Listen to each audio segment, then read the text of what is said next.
Certains scientifiques pensent que cette espèce intelligente, adaptable, était pourtant sur le point de subir une chute démographique catastrophique. Mais quel événement apocalyptique aurait bien pu mener l'homme de l'âge de pierre à 2 doigts de l'extinction? Un gigantesque volcan?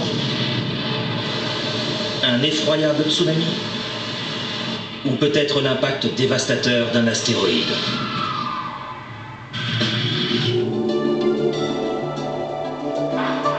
Il y a encore peu, les traces d'une catastrophe naturelle dévastatrice, qui a sans doute décimé un vaste nombre de nos ancêtres de l'âge de pierre, restaient dissimulées sous les champs de glace du Groenland. De petites bulles d'air sont conservées dans les glaces arctiques. Elles contiennent des informations scientifiques détaillées sur le climat avant que l'eau ne gèle.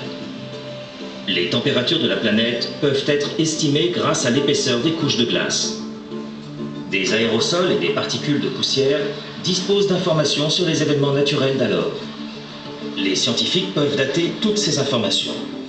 Une nouvelle couche de glace se dépose chaque année, de sorte que les informations annuelles s'entassent les unes sur les autres comme une pile de crêpes. Chacune de ces couches est identifiée grâce à des carottes glaciaires, de longs cylindres de glace prélevés en dessous de la surface gelée du Groenland, qui contiennent plusieurs milliers d'années d'informations environnementales. Le professeur Greg Zielinski de l'Université du Maine est un éminent expert de l'étude des carottes glaciaires. En 1993, il a fait une découverte incroyable dans cette machine à remonter le temps.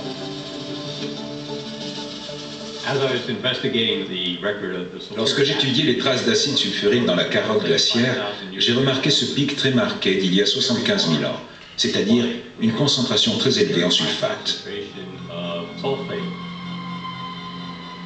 Trouver quelque chose d'aussi important était tellement excitant que j'ai voulu l'étudier davantage. Zielinski avait découvert la trace annuelle d'acide la plus élevée de l'ensemble des 110 000 ans de données de la carotte glaciaire du Groenland, ce qui indiquerait une catastrophe naturelle épouvantable. En réalité, cette large quantité d'acide sulfurique n'a qu'une seule source possible, et ce serait une très grande, gigantesque éruption volcanique. Cette découverte sans précédent d'acide dans la carotte glaciaire provenait d'un volcan gigantesque.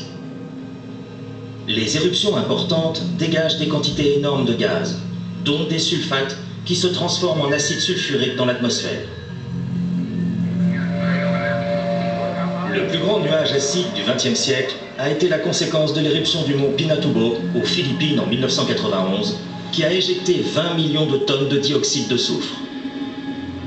L'acide présent dans la carotte glaciaire suggère qu'il y a environ 75 000 ans, il y a eu une éruption 100 fois plus importante qu'au mont Pinatubo, qui était déjà la plus forte depuis près d'un siècle.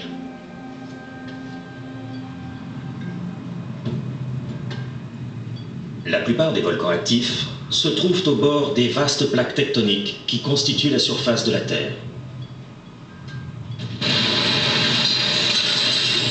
Lequel de ces points chauds d'activité sismique a-t-il pu générer cette trace record d'acide il y a 75 000 ans ?